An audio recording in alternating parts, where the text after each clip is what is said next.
Sean Roden, huh? Wow, that was quite a day.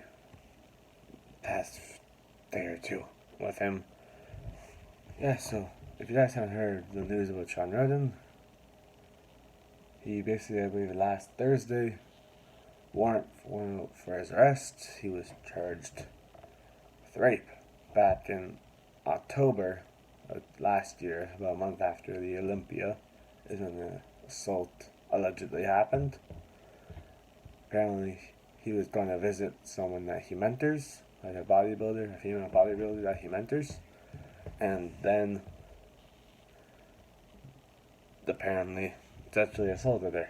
And from what I've heard, it sounds like she basically went to the police right after because apparently his DNA was found. His DNA was found inside of her or on her or whatever, and yeah, that's pretty damaging to Sean Roden if that's true. Because in a lot of cases, if his DNA is on her in the way that DNA would be in most sexual assault cases, that'd mean, well, he finished, I guess, or his fingerprints or anything else like hair, nails, something like that could basically prove that he was there, and he did that. And if it's a problem, then there's not much denying what he did, huh? So yeah.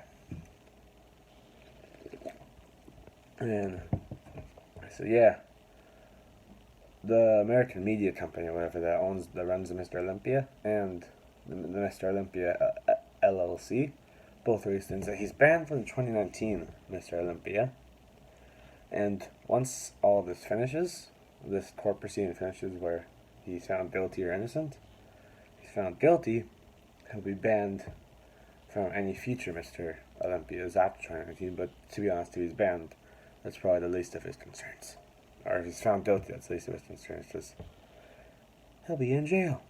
So yeah, regardless, even if he's innocent, man, his career is damaged. Like, he ain't coming back after something like this. Like, no. And with the whole Me Too movement, or the hashtag Me Too movement that happened after, I believe, Harvey Weinstein, like, it seems whenever this happens to a prominent person, like, there's a bunch of other stories to tell because someone finally talked about it, and they have the bravery to talk about it themselves.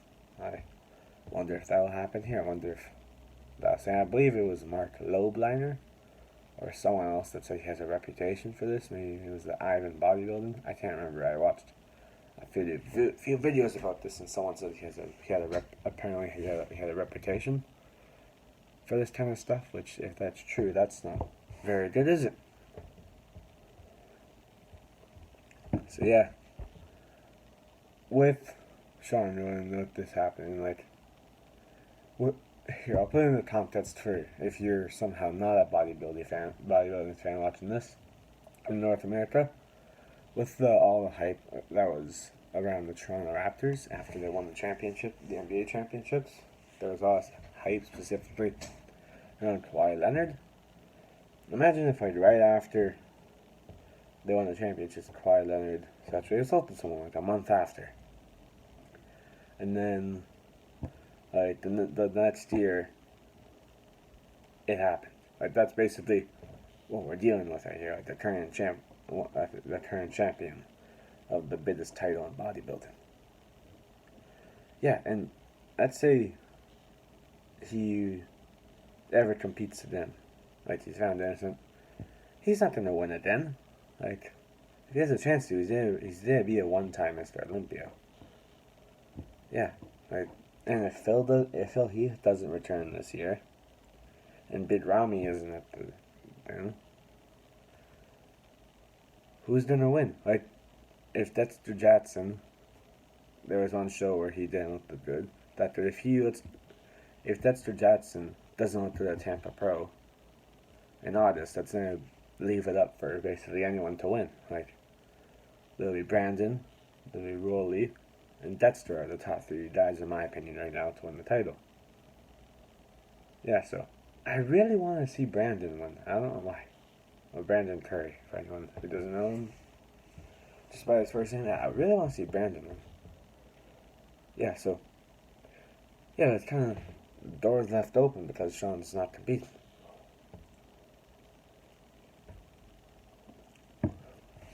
Yeah, so, another thing about this is I thought that was just what I was gonna say as I was saying, here, I'll just talk about other stuff, maybe it'll come back to me. So yeah, one thing about the Mr. Olympia going forward is, like, it kind of, this time period kind of reminds me of the start of the 1980s, where you had a bunch of guys who were like one-time Olympians, like, or it was just a new guy each year. Like there was Frank Zane in '79, Arnold in 1980, Colombo in '81, Dickerson in '82, Smear Banut in '83, and Lehaney in '84. Yeah, it was 6 Mr. Olympias where there was a new guy each time. It could be a while before someone gets dominant again and has a long streak. I don't know. Like, we've never really had this before. We've had multiple different people win in a row. So, I don't know. It could be up in the air.